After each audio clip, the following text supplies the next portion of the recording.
So Sam's kind of hitting the ball a little bit.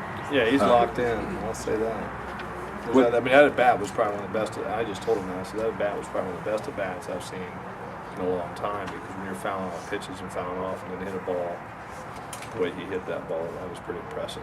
Do you have any idea where that thing landed? Because I don't.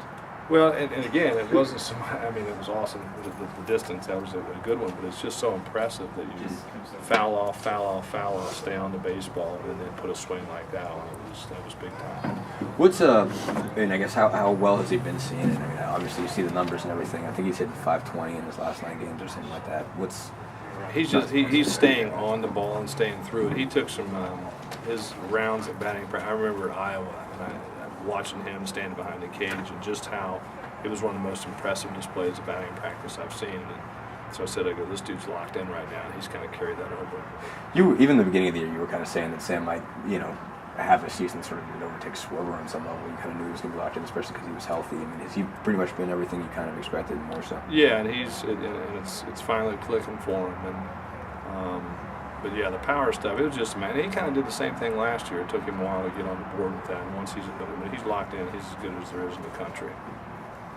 Another game, another notch in the record books for Joey, all-time wins leader.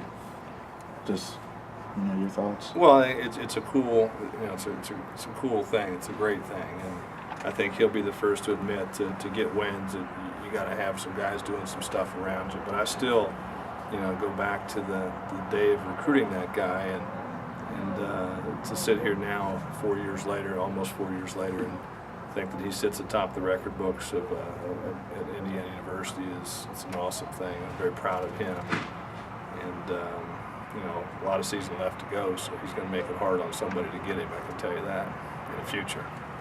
You were 3 for 3 today, and what does it do when and now he's over 400? What does it do when your 5-hole hitter is in 400? How much of a boost is that for your lineup? Well, it's huge. It goes back to, we've said all along that that's kind of what makes us a little bit different, is you got to work all the way through, and at least all the way through 5 or 6.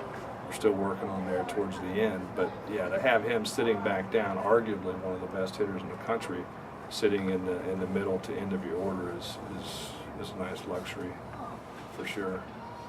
You always pulled Joey out after 5. You were up 8-1 at that point. I mean, we're just basically trying to get other guys work and try to keep him, as fresh as you can going forward. I mean, we honestly, we even kicked around the idea of not starting him this weekend to skip a start, just to have him fresh for the Big Ten. But he's feeling good. Our plan going in was to hopefully get him 5 and then get him out of the game. And I would like to have seen the pitch count down a little bit more than that, but it was our plan to just go 5 with him today.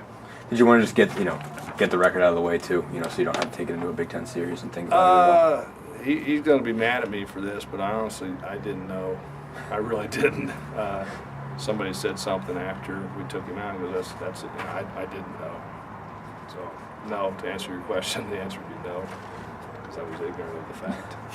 How nice is to have a game like this where you jump ahead early and you can get a lot of your reserves in there and you get some playing time? Well, that was good. I mean, it's a non-conference weekend. Now, again, our challenge moving forward tomorrow is we don't have any letdowns on this, because whether you win by 12 or you lose by 12, it's a new day tomorrow.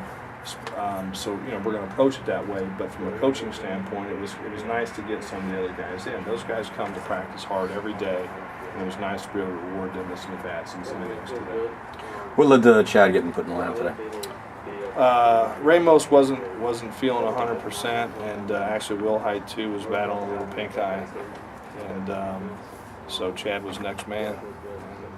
And I would like to have seen him actually test him a little bit more. I wanted to see some more ground balls, but I thought he did a nice job when he was in there. Has it been tough on him this year to kind of accept that role off the bench? Well, I don't want to speak for him, but I mean, if he's a competitor, and that, I'm sure it is. That guy was a big part of arguably the best team in IU history, and now to be on the bench. But what I love about him is he comes every single day and practices hard and truly with a smile on his face and high fives the coaching staff. So he's always ready when called upon, and it's easy as a coach to want to reward guys like that with playing time when the time comes. You mentioned wanting to see him get tested more. I guess, what do you want to see out of him to feel confident that you can put him there? Obviously, he spent all last year at second base. Yeah. what you want to see from him. Well, as he far was a as, high school shortstop. I Mm. mean, and I didn't mean to be arrogant about it. I wish they would have. I mean, right. I mean, yeah, it's just one of those. you do want to, yeah, I you know, want to see some evaluate. balls and see him make some plays. We're going to go into this week giving him some opportunities for the things that I said to you. Is this guy practices hard every day, and I'm cognizant of the fact that, you know, it's a tough thing. You're starting and hitting a walk-off home run in the regional, and now you're sitting and being supportive. So I wanted to reward him anyway, but our plan wasn't to have him at short. That just came about. But no secret, we've been struggling a little bit at short, no matter who we put there, and it was one of those. Well, now it kind of forced our hand to put him there. Let's take a look at him. Let's evaluate him, because we know he's going to give us maybe a little bit more offensively than the other guys. So, you know, we may run him out there again tomorrow. We'll see. When you say Ramos isn't 100%, is it a like injury sort of thing, or is it a sickness kind of thing? There's a little sign. Yeah, some guys aren't feeling 100%. We actually had to send Belcher home too. So guys, this is just a good time. We've been, you know, the Iowa travel trip and all that stuff. Some guys came back and just worn down. So maybe a perfect time, you know, for the Non-league series. yeah. That's good. Thank you for finishing.